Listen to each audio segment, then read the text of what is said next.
এজন্য মুমিনরা, মানুষেরা যদি চাই যে ঈমান নিয়ে আমি মৃত্যুবরণ করতে চাই, তাহলে এমন কাজ করা যাবে না যে কাজ করলে লজ্জায়, ঘৃণায় ঈমান আপনার থেকে বিদায় নিয়ে যায়। এমন করা কাজ কিছুতে উচিত নয়। রাসূল পাক সাল্লাল্লাহু আলাইহি সাল্লাম বলেছেন, মৃত্যুর আগে 5 জন ফেরেশতা 5টি কাজের দায়িত্বে নিয়োজিত থাকে। তারা আস্তে আস্তে করে মানুষের কাছে বিদায় নিয়ে যায়। এখনো মারা যান নাই, মারা যাওয়ার আগে মৃত্যুর প্রস্তুতি চলতেছে। রিজিকের জিম্মাদার, রিজিকের জিম্মাদার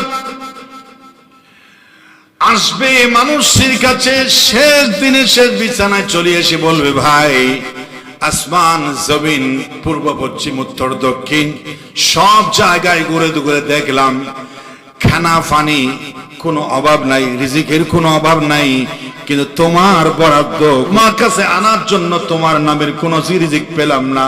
আমি ক্লান্ত হয়ে, আমি একেবারে হতাশ হয়ে ফিরে আসলাম।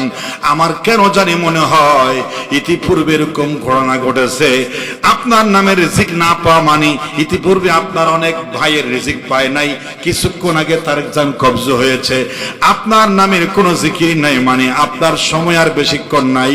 আমি আপনার কাছে ছিলাম রিজিকের জিম্মাদার হিসাবে, আপনার জীবন বাঁচানোর জন্য রিজিকের জিম্মাদারি ছিলাম।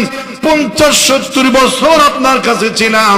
আজ আমি মুক্ত, আপনার থেকে বিদায় নিয়ে যাই।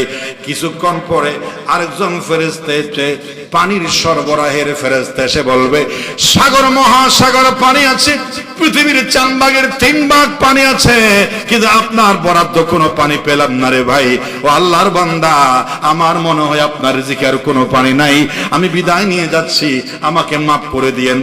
এরপরে 3 নম্বর ফেরেশতা এসে বলবে, চলাফেরার জায়গার জিম্মাদার আপনি উঠে আর পৃথিবীর কোথাও হাঁটতে পারবেন না, জমিনে হাঁটতে পারবেন না। আপনার কদম রাখার জন্য কোন 1 ইঞ্চি জায়গা আপনার নামে বরাদ্দ নাই। অক্সিজেন যারা পরিচালনা করেন, অক্সিজেন পরিচালনা ফেরেশতা এসে বলবে, হে আল্লাহর বান্দা, পৃথিবীতে অক্সিজেনের অভাব নাই, বাতাসের অভাব নাই, কিন্তু আপনার বরাদ্দ কোনো অক্সিজেন নাই। আমার মন সাক্ষী দেয় আপনি আর বেশিক্ষণ এই দুনিয়ায় থাকবেন না। আপনার অক্সিজেনের সরবরাহে নিয়োজিত আমি ফেরেশতা, আপনার খাদেম ছিলাম। বিদায় নিয়ে যাচ্ছি আমরা 4-5 ভাই একসাথে। এবার রেডি হন, দুনিয়াতে আপনার সফর কিছুক্ষণের ভিতরে সমাপ্ত হয়ে যাবে। বলেন সুবহানাল্লাহ। আত্মীয় স্বজন পাশে আছে, মধুর শরবত গাল দিয়া দেয়, কিসের রিজিক নাই। আমার বাবার কাছে পানি আছে, মধুর শরবত, দুধের শরবত আছে, তারপরে জুসের শরবত আছে, রেডি তো আছে, জোর করে খাওয়াই দেব। পেটে আমার বাবার যাবে, ভাইয়ের যাবে, কিসের রিজিক নাই। জোর করে যখন আপনি আপনার আপনজন সকরাতের বিছানায় পানি পান করাতে চান, পানি গাল দিয়া ঢোকান, কিন্তু কেন জানি পেটের ভিতর যায় না, নাক দিয়ে বের করে দেয়। নাক দিয়া দিলে গাল দিয়া বের করে দেয়। কিয়ামত পর্যন্ত চেষ্টা করলেও এক ঢোক পানিতে সবাই চেষ্টা করলেও ঢোকাতে পারবে না, কারণ ভিতরে ঢোকার অনুমতি নাই। নাক দিয়া দিলে গাল দিয়া চলে আসে, গাল দিয়া দিলে নাক দিয়া চলে আসে। হতাশ হয়ে যায়, ডাক্তারকে আত্মীয় স্বজনকে ফোন করে বলে, আমার মনে হয় অবস্থা সিরিয়াস, আমার বাবা পানি পান করতে পারছে না, আমার মা শরবত পান করতে পারছে না।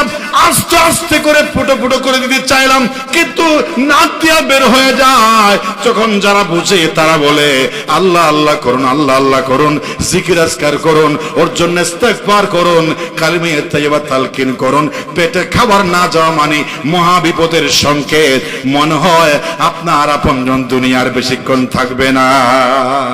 মানুষ বলে ফেলে, কারণ না খেলে আর থাকবে আর কতদিন? রিজিক শেষ। উপর থেকে যখন রিজিক যখন শেষ হয়ে যায়, সামাম দুনিয়া মানুষ চেষ্টা করলো, 1 ফোঁটা পানি পেটের ভিতর ঢোকানোর ক্ষমতা কি কারো আছে? নাই। এটাই স্বাভাবিক। সুস্থ সবল মানুষ, কিন্তু পানি যাচ্ছে না। বুড়ো মানুষ 110 বছর হায়াত, ওর চামড়া সবগুলো একেবারে কি হয়ে গেছে, ভাঁজ পড়ে গেছে, কথা বলার শক্তি নাই, কিন্তু ওর হায়াত আছে, জগজগ পানি খায়। 3 বাসন ভাত খায়, ওর বয়স বেশি হয়েছে, তাতে কি হয়েছে, ওর রিজিক এখনো আছে। কিন্তু 30 বছরের যুবক বিছানায় পড়েছে, একটু অসুস্থতায় বিছানায় পড়ে, সবাই চায় এক ফোঁটা পানি পান করাতে পারে না। বয়সের সাথে রিজিকের সম্পর্ক নাই। রিজিক আল্লাহ পাক যতক্ষণ পর্যন্ত আপনার আমার বাজারে থাকবে ততক্ষণ ঢুকবে, সময় শেষ আর ঢুকবে না।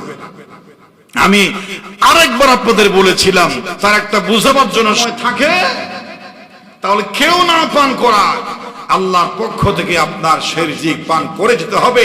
রিজিকের পিছনে আপনি ছোড়েন, তার চাইতে মহান সত্য কথা, রিজিক আপনার দিকে আসে, আপনাকে খোঁজে। আপনার আমার নামের বরাদ্দ একটা সরিষার দানা আরেকজনের পেটে যেতে পারে না, আরেকজনের বাজারে একটা সরিষার দানা আমার পেটে যেতে পারে না। কিয়ামত হয়ে যাবে, সিদ্ধান্ত আল্লাহর। যদি বলেন সুবহানাল্লাহ।